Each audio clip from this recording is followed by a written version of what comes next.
Okay दोस्तों, आज की इस वीडियो में हम लोग बात करने वाले हैं। आपके एनालिसिस हम स्टार्ट कर रहे हैं। और आज का जो एनालिसिस है वो थोड़ा सा इंटरेस्टिंग एनालिसिस है। क्योंकि कुछ ऐसे नंबर्स हैं जो बार बार उसमें रिपीट हो रहे हैं और आपको काफ़ी कुछ उसमें सीखने को यहाँ पर मिलने वाला है। तो लूशो ग्रिड क्या है उसको थोड़ा सा समझा देता हूँ, हर वीडियो में आपको समझाऊंगा क्योंकि ये बहुत ही इंपॉर्टेंट एक चीज़ है, इसको आपको समझना होगा। तो लूशो ग्रिड बेसिकली एक ग्रिड होता है जिसमें सारे जो ग्रह होते हैं वो प्लेस्ड होते हैं, जैसे 4, 9, 2, 3, 5, 7, 8 और 1, 6।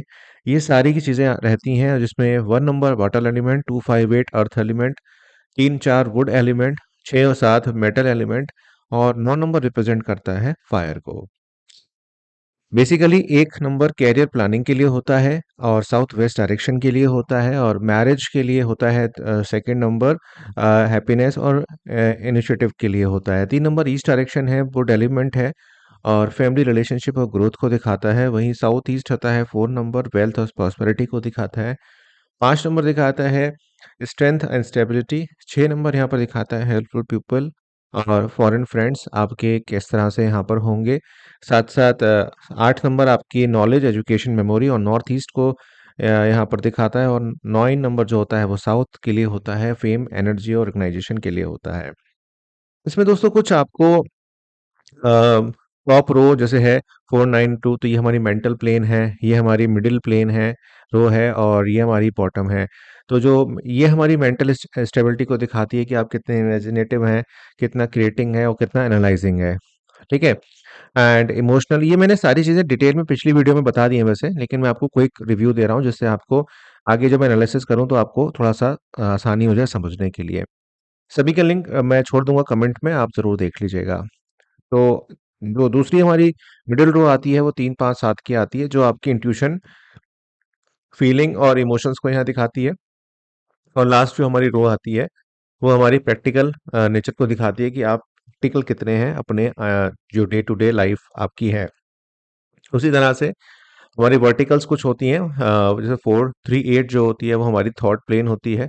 और 9, 5, 1 जो होती है हमारी विल पावर को डिनोट करती है। और वहीं जो बॉटम होती है वो हमारी यहाँ पर एक्शन को यहाँ पर डिनोट करती है। तो ये बहुत इंपॉर्टेंट कुछ फैक्टर्स हैं, इनको आपको याद रखने की ज़रूरत है। ये सारे डायरेक्शंस हैं।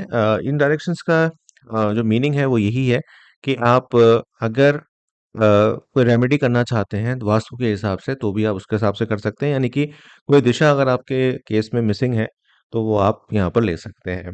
रिक्वायरमेंट क्या क्या होती है आपके? बर्थ नंबर की रिक्वायरमेंट यहाँ होती है, लाइफ पाथ नंबर की रिक्वायरमेंट होती है, name number, year number, pinnacle जो है वो नंबर चाहिए होते हैं। और सब्सिडरी हमें जो है कुआं नंबर की ज़रूरत भी कई बार पड़ जाती है। लेकिन बेसिकली जो मेरे एनालिसिस बेस्ड रहते हैं वो इन कोर नंबर्स पे रहते हैं, क्योंकि ये बहुत इंपॉर्टेंट नंबर्स हैं, जिसमें से आपका जो ईयर नंबर है वो आपका हर साल चेंज होता रहता है और इसका इम्पैक्ट फिर आपकी लाइफ में आता रहता है। तो ये सारी इन्फॉर्मेशन आपको गैदर करनी है। इनके ऊपर, सभी के ऊपर जो वीडियोस हैं ऑलरेडी मैंने क्रिएट किए हुए हैं, तो आप जाकर उसको देख सकते हैं।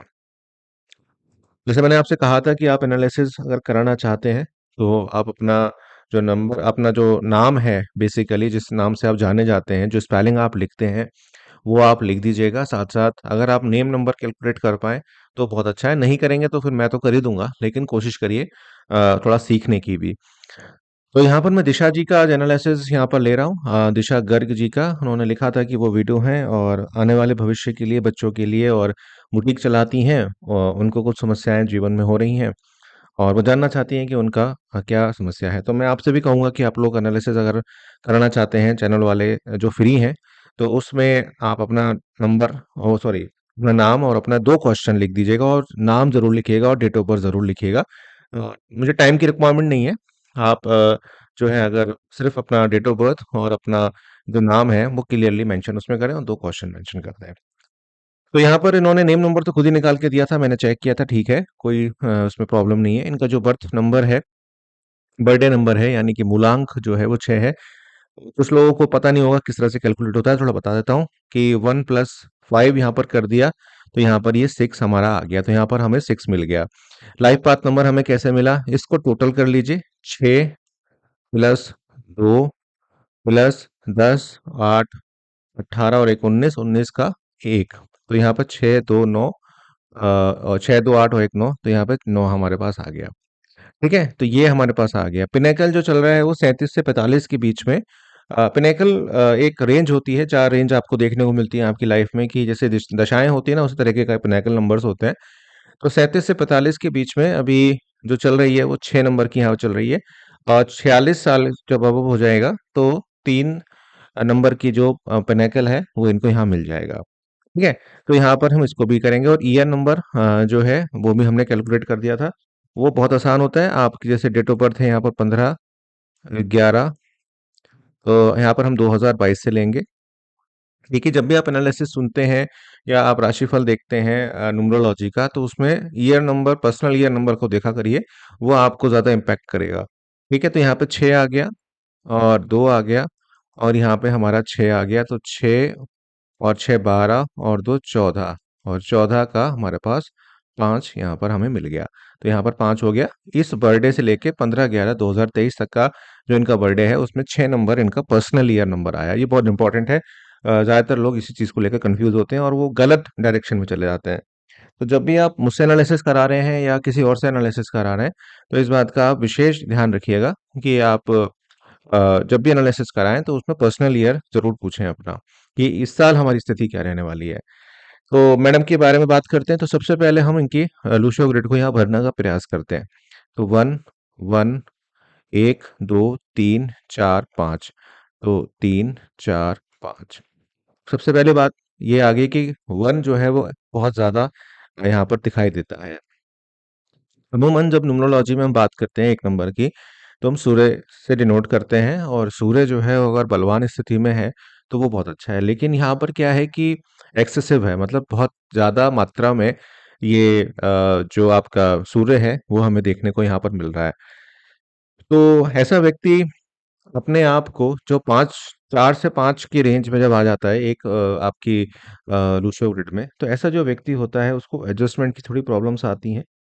और वो व्यक्ति ऊपर से दिखाता है कि वो बहुत एडजस्ट कर रहा है, लेकिन कहीं न कहीं भीतर ही वो घुटन महसूस करता है। दूसरी चीज़, ऐसा व्यक्ति बोलने में काफ़ी हेल्पफुल होता है, मतलब बोलता है, टॉक एक्टिव होता है, बहुत ज़्यादा बातें करता है, लेकिन अंदर से वो बहुत अकेला पाया जाता है। और ऐसा व्यक्ति या महिला अपनी किसी भी तरीके की जो फीलिंग होती हैं, उनको ज़्यादा यहाँ पर डिनोट नहीं करते, और ये लोग थोड़े बेचैन की कैटेगरी में आ जाते हैं। तो दिशा जी की जो समस्या है उसमें बेचैनी होना लाज़मी भी है, क्योंकि उन्होंने लिखा ही है कि वो विडो हैं। तो उस केस में अकेलापन जो है बहुत ज़्यादा महसूस होता होगा उनको, और अपनी जो फीलिंग्स हैं वो बच्चों के सामने भी वो शेयर नहीं करती होंगी। और बताने को बहुत कुछ है, लेकिन किससे कहें हम, किससे किसको बोले हम, और किस-किस कंधे पे सर रखकर रोएँ हम। ये वाली सिचुएशन है वो इनके साथ देखने को मिलती है। थोड़ा शायरी मैंने कर दी, उसके लिए माफ़ी चाहूँगा। उसके बाद आता है हमारे पास 5 नंबर, जो कि इनको बैलेंस बनाता है। 5 नंबर इनके ग्रिड में था, तो मैंने 5 को बुध के स्थान पर रख दिया। अब आप देखें तो 5 नंबर की पुनरावृत्ति काफ़ी हो रही है। एक तो इनकी डेट ऑफ बर्थ में 5 मिल रहा है, वहीं इनके नेम नंबर में भी हमें 5 यहाँ पर मिल रहा है, और इनका ईयर नंबर भी इस साल हमें 5 आ रहा है। तो यहाँ पर 5 की जो पुनरावृत्ति है वो 3 बार यहाँ पर हो रही है। वो क्या डिनोट करती है, आइए जानते हैं।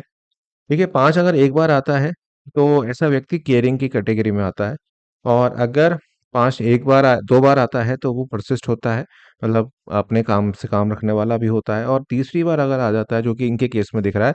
और मजे की बात यह है कि मैंने कुआं नंबर इसमें एंटर नहीं किया था, लेकिन मैंने कैलकुलेट कर दिया था, कुआं नंबर भी इनका 5 है। ठीक है, तो यहाँ पर 5 बार 5 जो है वो 4 बार यहाँ पर रिपीट हो गया है। तो यहाँ पर 5 जो है 4 बार अगर आ रहा है, तो ऐसा व्यक्ति थोड़ा कई बार ऐसे एक्शंस ले लेता है, डिटर्मिनेंट है, केयरिंग है, अपने काम के प्रति समर्पित है, लेकिन कुछ एक्शंस ऐसे हैं जो इनको नहीं लेने चाहिए, और कुछ ऐसे एक्शंस ले लेते हैं कई बार, जो इनको दिक्कत में इनको ले आते हैं। तो इस बात का इनको विशेष ध्यान रखना चाहिए कि आपके अंदर सारी क्वालिटीज़ हैं उस बैलेंस पर्सन को करने की, और ये बैलेंस भी हैं, लेकिन कहते हैं ह्यूमन एरर हो जाती है कई बार, वो वाली सिचुएशन इनके साथ हो रही है। उसके बाद हमारे पास 9 हमें देखने को मिलता है, तो बेसिकली 9 जो है वो इंटेलिजेंस को दिखाता है, और काफ़ी हद तक ये एक इंटेलिजेंट पर्सन है। उसके बाद हमारे पास 8 हमें देखने को मिलता है, जो कि शनि का नंबर है। यानी कि एक तरीके से कह सकते हैं कि बहुत ज़्यादा चीज़ों की डिटेल ये देखना जो है पसंद करती है। वहीं इनका बर्थ नंबर यहाँ पर 6 यहाँ पर है, और 9 है, वो इनका लाइफ पाथ नंबर भी है, तो यहाँ पर हम इसको 9 को यहाँ पर ले लेंगे। तो एक तो 9 सिंगल लाइन में इंटेलिजेंट बनती हैं और दूसरी है क्रिटिकल बनती हैं। Critical in the sense of कि हर चीज़ के 2 पहलू को देखना और नेगेटिविटी और पॉजिटिविटी को मतलब तोल-ताल के डिसीजन को यहाँ पर लेना। तो ये चीज़ यहाँ पर बनती है। बेसिकली अगर हम देखें तो काफ़ी सारे जो नंबर्स हैं, मैं जब इनकी एनालिसिस पेपर पे भी कर रहा था अपने आप, क्योंकि मैं कोई भी एनालिसिस करता हूँ तो बहुत डिटेल में जाकर मैं देखने का प्रयास यहाँ पर करता हूँ। तो अगर हम देखें तो पिनेकल भी यहाँ पर 6 ही चल रहा है, तो 2 बार 6 आ गया, तो यहाँ पर डिज़ायर्स जो हैं वो यहाँ पर बढ़ते हुए चल रहे हैं। लेकिन इसमें एक चीज़ अच्छी हो रही है कि इनका जो एक तरीके से हम कह सकते हैं, जैसे मैंने आपको बताया था कि अगर आप 8, 1 और 6 के केस में हैं, तो आप एक तरीके से प्रैक्टिकलिज्म के केस में हैं। तो ये प्रैक्टिकल की जो रो है इनकी, वो इनकी काफ़ी मज़बूत दिखाई देती है और ये इस चीज़ को दिखाती है कि ये जो व्यक्ति है, ये जो महिला है, ये अपनी अप्रोच में काफ़ी प्रैक्टिकल रहती है और काफ़ी हद तक ये मैं कहूँगा कि ओरिजिनल है और ये बहुत अच्छे एडवाइज़र हैं। और जिस ओहदे पर हैं ये जो बुटीक चलाती हैं, तो वो बहुत अच्छा है क्योंकि वहाँ पर सजेशन का ही काम है। अगर आप किसी क्लाइंट को सजेस्ट करेंगे कि आप ये करा लो या इस तरह के कर लो, तो वो बहुत अच्छा रहेगा। तो यहाँ पर ये जो प्रोफ़ेशन चुना है, ये बहुत अच्छा प्रोफ़ेशन है। सेकंड आ गई इनके में विल पावर। यहाँ पर जो विल प्लेन है वो हमारी काफी हद तक पूरी है। तो यहाँ पर विल जो है वो काफी स्ट्रांग है। तो दो चीजें बहुत स्ट्रांग हमें दिखाई देती हैं, एक तो प्रैक्टिकलिज्म और एक हमारा विल पावर, इनका बहुत स्ट्रांग यहाँ पर दिखाई देता है। तो ये चीजें अच्छी हैं क्योंकि सारा काम जो है वो विल पावर के ऊपर चल रहा है और प्रैक्टिकल डिसीजन से चल रहा है। अब गलतियां कहाँ आ रही हैं, आइए वो जान लेते हैं। एक तो देखिए 4 नंबर यहाँ पर मिसिंग है, 3 नंबर यहाँ पर मिसिंग है, 2 नंबर यहाँ पर मिसिंग है और 7 नंबर यहाँ पर मिसिंग है। आइए इनको समझ लीजिए क्योंकि आगे जब एनालिसिस और करेंगे हम लोग तो आपको और समझ में आ जाएगा। देखिए 4 नंबर यानी कि कोई सेट ऑफ रूटीन नहीं है, ऑर्गेनाइज तरीके से काम नहीं कर रहे और टेक्नोलॉजी का इस्तेमाल बहुत कम कर रहे हैं। तो यहाँ पर टेक्नोलॉजी का इस्तेमाल थोड़ा बढ़ाना पड़ेगा अगर आपको आगे जाकर कार्य को करना है। दूसरा, आपका 3 नंबर मिसिंग है यानी कि गुरु का नंबर यहाँ पर, ये जो आपको गुरु दिख रहे हैं ये आपका यहाँ पर मिसिंग हो रहा है। तो उस केस में पॉजिटिविटी जो काम करने से पहले होनी चाहिए वो मुझे थोड़ी सी कम दिखाई देती है। तो इस बात का आपको विशेष ध्यान रखना है कि आप अपनी जो पॉजिटिविटी है वो आप बनाए रखें। वहीं 2 नंबर यहाँ पर मिसिंग हो रहा है। तो अगेन यहाँ पर जो एक इमोशनलनेस है वो बहुत ज़्यादा रफ हो गई है, बहुत ज़्यादा प्रैक्टिकल हो जाते हो जिस वजह से आप अटैच नहीं कर पा रहे हो लोगों के साथ। तो यहाँ पर थोड़ा सा इमोशंस को लेकर आना पड़ेगा, इंक्लूड होना पड़ेगा। सबसे बड़ी दिक्कत जो आपके केस में दिखाई देती है वो है 7 नंबर का ना होना, यानी कि आप अपनी गलतियों से नहीं सीख रहे हो और आप सिर्फ चिंता कर रहे हो बच्चों के लिए, जो कि लाजमी भी है क्योंकि 7 नंबर बेसिकली बच्चों के लिए भी आता है। तो यहाँ पर चिंता करने से कुछ नहीं होगा और आप एक ही गलती को रिपीटिशन में कर रहे हो। अब गलती कौन-सी है? वो चाहे ट्रस्ट करने की गलती हो सकती है, वो हो सकता है कि आप लोगों से कनेक्ट नहीं कर पा रहे हो, अपनी बात को सही से नहीं रख पा रहे हो, वो एक गलती हो सकती है। उपाय भी बताऊँगा आपको, लेकिन आपके सवालों का जवाब दे दूँ। देखिए, आपका जो सवाल है बच्चों को लेकर, वो बच्चों की एनालिसिस करके थोड़ा बता सकता हूँ, लेकिन आपके एंगल से ये कह सकता हूँ कि जो आप काम कर रही हैं, वो बहुत अच्छा काम कर रही हैं, उसमें आपको सक्सेस यहाँ पर मिलेगा। लेकिन आपको थोड़ा-सा अपने आप को ऑर्गेनाइज़ यहाँ पर करना पड़ेगा। अगर आप ऑर्गेनाइज़ करके नहीं चलेंगी, तो उस केस में आपको यहाँ पर थोड़ी दिक्कत यहाँ पर हो सकती है। उपायों के लिए मैं सिर्फ़ इतना कहूँगा कि एक तो शिव जी की उपासना करिए, वो आपके लिए एक बहुत बेटर ऑप्शन यहाँ पर लेकर आएँगे और वहीं वेस्ट डायरेक्शन में मैं आपको बताऊँगा कि या तो आप एक सिल्वर का विंड चाइम 7 रॉड्स का लगा लीजिए वेस्ट डायरेक्शन में, उससे आपकी जो गलतियाँ हैं वो थोड़ी-सी यहाँ पर कम होंगी, आपको बेटर महसूस यहाँ पर कराएगा। और 3 नंबर के लिए बोलूँगा कि आप एक वुड की चेन अपने पास रख लें, वो आपके लिए बेहतर रहेगा, या वुड की वॉल जो है वो ईस्ट वॉल पर आप लगा लीजिए, इससे आपको फ़ायदा होगा। तो आने वाला भविष्य तो उज्जवल है आपका, लेकिन जो बातें मैंने आपसे बोला है, वो उसका ध्यान रखिएगा। आपको मान-सम्मान, यश की आपको मिलेगी, लेकिन उसको सर पे मत बैठाइएगा और थोड़ा-सा क्योंकि आपका प्रोफ़ेशन ऐसा है कि लोगों से कनेक्ट करना है आपको और आपको किसी भी एंगल से ना ये नहीं लगना चाहिए कि आप अकेली हैं और किसी को महसूस नहीं होना चाहिए।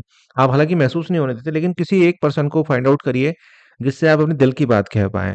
क्योंकि ये बहुत इम्पोर्टेंट है आपके केस में, क्योंकि घुटन आप काफ़ी महसूस कर रही हैं। मैं यही बोलूँगा। बाकी यही है कि आपने आज सीखा 9 डबल 4 टाइम 5 या कहूँ 5 टाइम 1 अगर आता है तो उसका क्या इम्पैक्ट होता है। ऋषा जी कमेंट करके बताइएगा कि कितनी बातें आप पर लागू हुई। बहुत-बहुत धन्यवाद, मिलता हूँ आपसे एक नई वीडियो में।